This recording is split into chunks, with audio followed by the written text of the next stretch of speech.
é o território de uma nação. Não existe espaço paralelo, não existe território paralelo.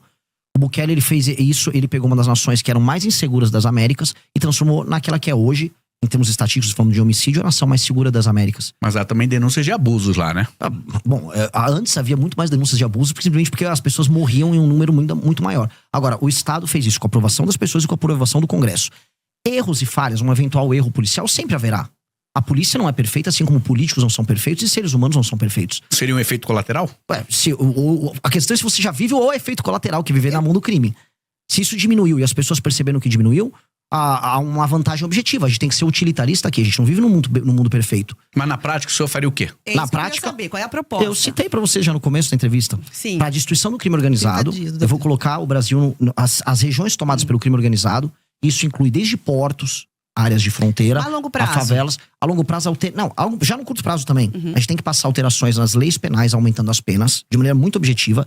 E nas leis de execução penal, a gente tem que acabar com artifícios como a progressão, a saidinha, para que a pessoa cumpra a pena dela.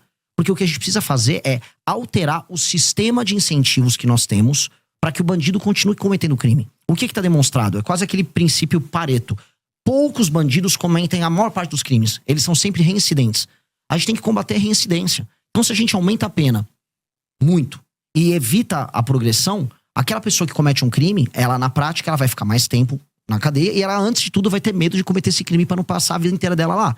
E o reincidente, que é o maior problemático, bom, esse aí só sendo muito idiota em continuar cometendo crime. Haverá sempre um reincidente idiota, porque as pessoas, por vezes, são idiotas, cometem crimes baseados em impulso, e esse cara vai ter que ser parado. Então, a polícia tem que ter meios de ação, as leis têm que evitar a progressão, e com base nisso a gente vai conseguir reduzir muito, não apenas o número de homicídios, porque a gente tem números de guerra de homicídios no Brasil. Mas tem 22 mortos a cada 100 mil habitantes. A Ucrânia vive de 4 a 5 a cada 100 mil habitantes em guerra. A gente tem que jogar o Brasil no mínimo para 4 a 5, pra gente ficar no status de guerra na Ucrânia. E o número de assaltos e roubos tem que cair vertiginosamente. Outra coisa, existe muita violência contra a mulher, e isso está demonstrado. Não só a violência em casa, uma violência na rua. Foi entendida a mulher como uma pessoa que tá num status mais frágil para receber um homem que vai botar uma arma, ela entrega as coisas. Os crimes de natureza sexual estão aumentando com relação às mulheres, e a sociedade está ficando escandalizada com isso. É uma sensação de segurança geral. Então isso precisa ser dado de volta para as pessoas. Nominalmente, a gente tem o direito de ir e vir. Agora, eu duvido que minha irmã sinta que ela tem o direito de ir e vir na sociedade brasileira. O direito de ir e vir de uma mulher brasileira, ele é mitigado, ele é reduzido. O direito de vir uma pessoa que só quer andar com o celular dela no meio da rua e trabalhar, porque isso aqui é um instrumento de trabalho e não um objeto de luxo, também tá dirimido. Então, eu tenho que dar à pessoa de volta os direitos fundamentais. Isso é um direito e garantia fundamental. E, em grande medida, é isso que o Bukele ele garantiu para as pessoas de El Salvador. Por que ele teve uma votação tão alta?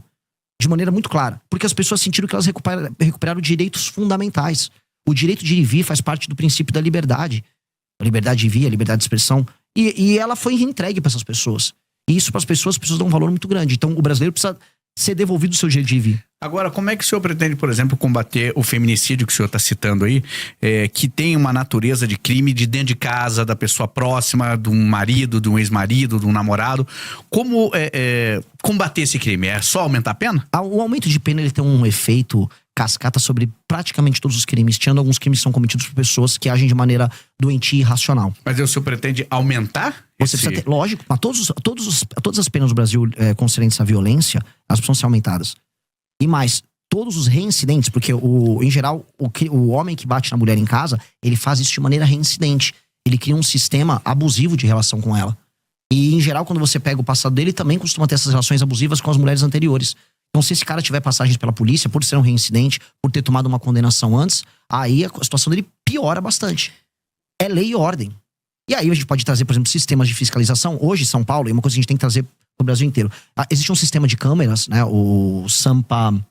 Smart Sampa, desculpa. Ainda bem que você lembrou, ótimo. O Smart Sampa, ele reconhece o rosto das pessoas. Você reconhecer o rosto de um marido agressor que recebeu denúncias e você poder abordar ele com a polícia na rua, facilita isso. Infelizmente, agora o Brasil tem que tomar um banho de lei e ordem. E esse é um elemento que eu preciso que as pessoas que estão nos vendo entendam. Primeiro começa com lei e ordem. Você não institui uma disciplina que vira cultura apenas educando. Primeiro você tem que ter uma norma, a norma vem com uma sanção. Isso se transforma em disciplina, e depois a disciplina vira cultura. Um tipo de um exemplo que não tem a ver com violência, mas tem a ver com cultura. Há uma cidade que eu visitei no Rio Grande do Norte chamada Acari. Lá durante o Império, Você veio um decreto lá na prefeitura de Acari e avisou: olha, se você não varrer e não cuidar, não deixar limpa a fachada da sua casa, você vai tomar uma multa. Tô falando do século XIX, período imperial. As pessoas tinham medo da multa. Aquilo se tornou um costume, do costume virou uma cultura, do cultura virou orgulho. A cidade é um brinco até hoje. Singapura era assim, uma cidade de pescadores destruída, um local muito pobre, com brigas étnicas entre religiões diferentes e matrizes étnicas diferentes. Veio uma liderança, essa liderança estabeleceu lei e ordem de maneira muito intensa. Da lei e ordem veio a cultura, e da cultura veio uma grande nação. A gente vai ter que começar, a meu ver, com lei e ordem, precisa ser com lei e ordem. Candidato, seguinte, tem se aproximando aqui dos 10 minutos finais, eu quero falar sobre economia, acho que